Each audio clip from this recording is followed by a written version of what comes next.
You actually had Booker pretty high on your board. I think you had 21 or something like that when I was looking at your Twitter before. And I know you covered the Cowboys in the past. So your thoughts of them taking Booker in the first round and some of their other draft picks? Yeah, so I had Booker at 24th overall on my board. Wow. Like I said, the lack of like athleticism and ideal foot quickness, I think, is a concern for him. But it sure sounds like that they're going to be playing more of a gap heavy scheme, running the football, and I think that bodes really well for his skill set. He's not a guy who would fit in well with your San Francisco's or teams like that are playing a lot of wide zone running gap schemes. So that power man gap heavy scheme that I think they're going to run up front, I think he fits in really well for that. I didn't hate Booker the player at all. I mean, he was 24th on my board, second round grade, but I thought he was a guy that a team that needed a guard that was picking back half of the first round, he made a lot of sense for.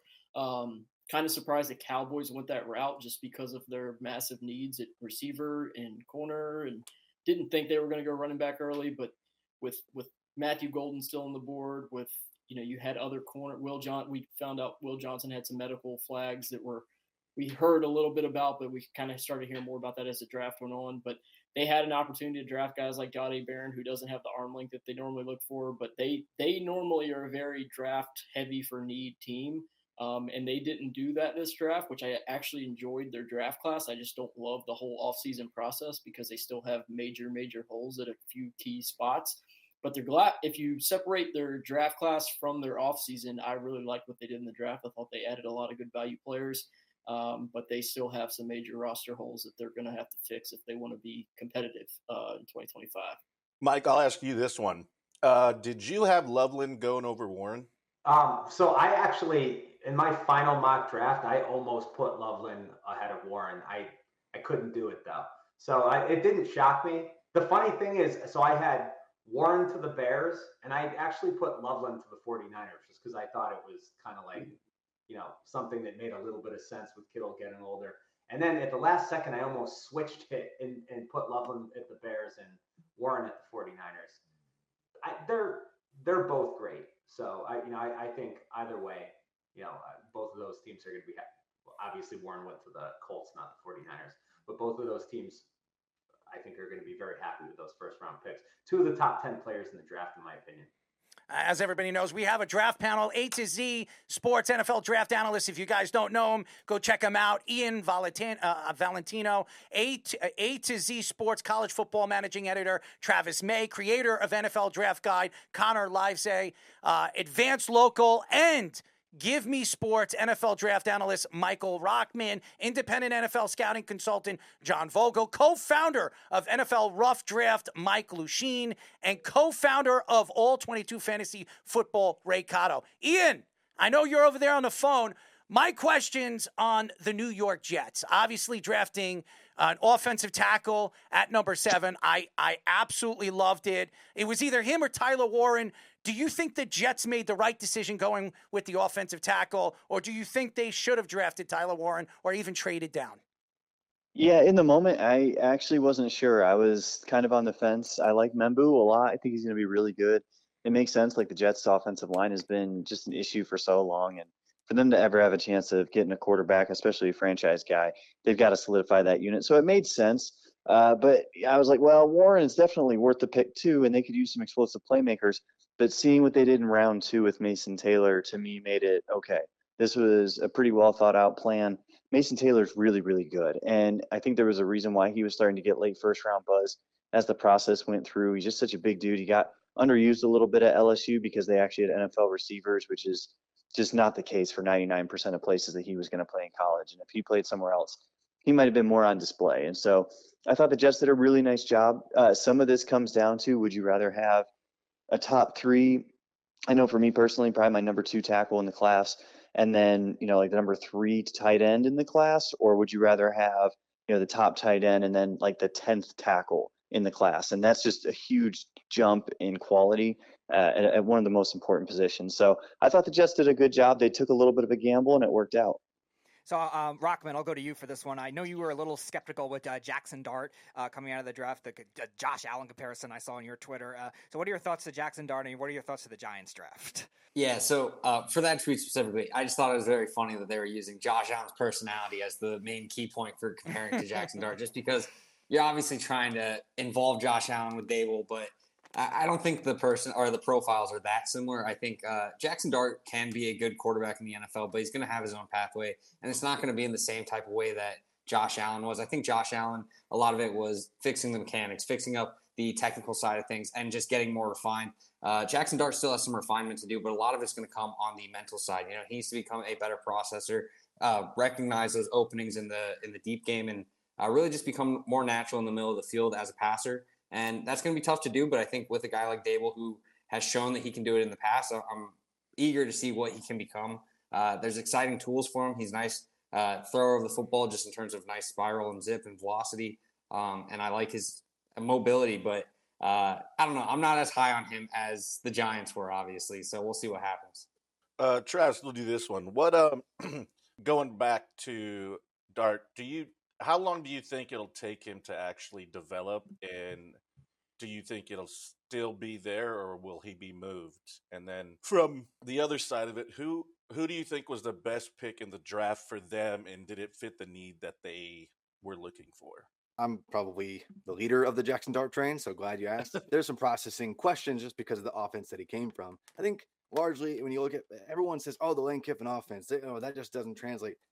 The sample size that we're working with of guys who even got a shot at capital out of Lane Kiffin's specific scheme or anywhere near the version that he's running now is basically one.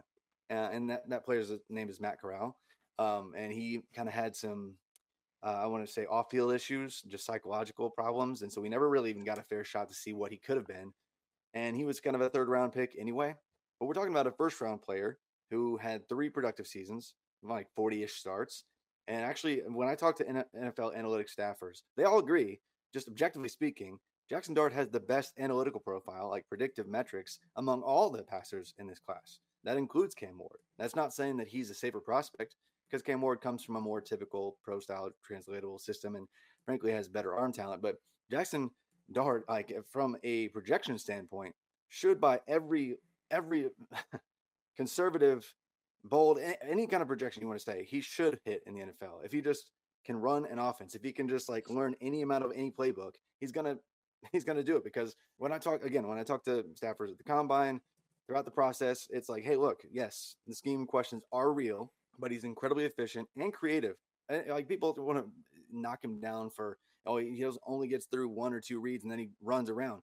He's creative. Like he's a lot of the answers in that scheme come pre and post snap. If a wide receiver runs the wrong post snap read, he has to kind of abandon his plan A or B, especially if there's pressure. You can talk to his wide receivers and talk about the complex pre and post snap reads that make the post snap easy, which is why a lot of people see that as processing issues, when really it's actually, he knows everything about getting himself and his offense where they need to be pre-snap. So you don't even see him have to process and go through 4 reads because he's already where he needs to be. And so I don't think that there's going to be a major learning curve. This year is probably not going to be when he sees the field a whole lot, unless things really fall apart. But when he sees the field, Dable's going to have him ready, and he's going to find pretty quick success. I'm pretty confident in that. But beyond Dart, I would say, the easy pick is obviously, hey, pick Abdul Carter. Like that's a pretty good safe pick. Like maybe the best player in the draft. But I would say I really liked Darius Alexander actually as well in round 3. Throughout the process, he was a fast riser. At the Senior Bowl, he was a player that many had questions on him coming in because he played at Toledo. And okay, do the traits translate from the MAC to the NFL? And he was one of the most disruptive players all week long in practices. And he flew up draft boards, went from consensus day 3 guy to, man, he could go in the 2nd round. And then when like right before everything happened, he was actually a kind of a consensus 2nd round pick. And the Giants get him in round 3, which to me, that feels like a pretty good value for a player who dominated one of the most stacked Senior Bowl rosters we've ever seen. In fact, the Senior Bowl had 50 of the top 102 picks this year, which is a record for the Senior Bowl. just an absolutely stacked crew. So he was not beating scrubs. He was beating people who went ahead of him in the NFL draft in live action. So I like that pick quite a bit. Cleveland, and this goes for you, Ray. Cleveland makes a trade with the Jacksonville Jaguars, and Jacksonville moves up from 5-2 to get Travis Hunter. They gave up a lot for Travis Hunter. Were you surprised that Jacksonville had to give up as much as they had to jump up from 5-2 to get Travis Hunter? And do you think that Cleveland made the right decision on moving down and getting as much as they did for a guy like Travis Hunter? I'm not surprised at the price given the player in question. I mean, Travis Hunter is essentially a unicorn at either position. You could tell me he's focusing 100% on receiver or corner, and either way, it's an all-pro, all-decade team type of player. So the price tag is what the price tag is. As far as the Browns making a good choice on that, on moving away from Travis Hunter, to me, it's hard to say that moving away from that type of talent, a true, perhaps generational type of player, is in essence a good move. Yes, they have a lot of holes. They have to kind of rebuild that roster. They really aged on the offensive line and on the lines in general.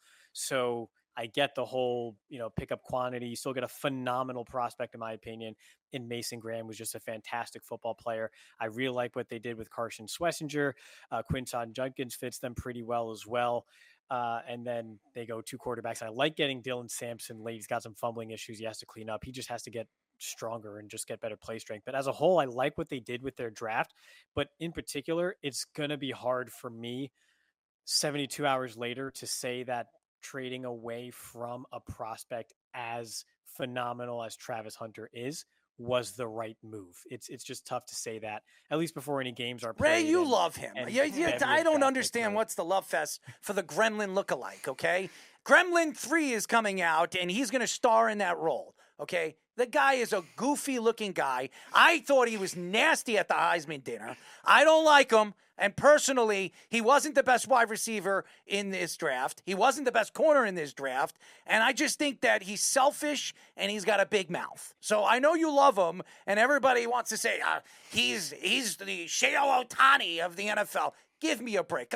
Calm down, guys. We don't even know what he could do on a football field with guys that are just as fast and just as athletic as he is, okay? So, Ray, stop it. Stop it. I know you love this guy. Maybe we'll send you with Deshaun Watson. I mean, you guys could hang out with Deshaun and, have a little fun with each other. Right, I'll be taking him all 22 first overall. I don't know what's going on. Everybody loves this guy. I don't.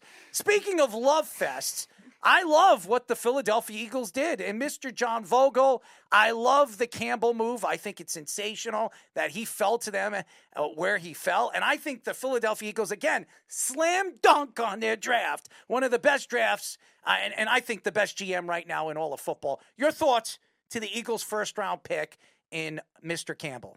Yeah, I think they got practically another Zach Bond to go into that linebacker room. Very similar way that he came up with started as an edge rusher, moves to the inside, is very productive at Alabama. He obviously, the shoulder injury is going to keep him out. You're not going to see him on the field most likely very much this year. That's okay. This is a pick for next year when Nakobe Dean's contract expires, and now you've got a really good linebacker room between him, Bond, and of course their second-year player Jeremiah Trotter Jr. The rest of the Eagles draft I thought was great. Makubu's a really great pickup in the second round out of Clemson, Texas via Clemson. Very instinctive player. Ty Robinson has that approval from a lot of those defensive linemen on the Eagles team out of Nebraska. He's fantastic. Mac McWilliams, their 5th round pick. He's a guy we could see in a couple of years made a massive jump. Going from UAB to UCF, not the play, not the play level, but his play style, his ability jumped tremendously going to UCF, and we saw he was almost a completely different player there this year. And then Munden and McCord, yeah, this is another fantastic draft by Philadelphia. This is completely built. Every single one of these picks, you're probably not going to see them very much this year. These are picks for 2-3 years down the road, and that's what's really set Howie Roseman apart from a lot of these other general managers, because you can go in, pick the best available player, whatever, however that you want to approach it. He approaches it with a clear, definitive plan every year. We're going to fill these spots, but these are going to be for 2-3 years down the road. We're not worried about this year. And that's why they continue to see that sustained level of success.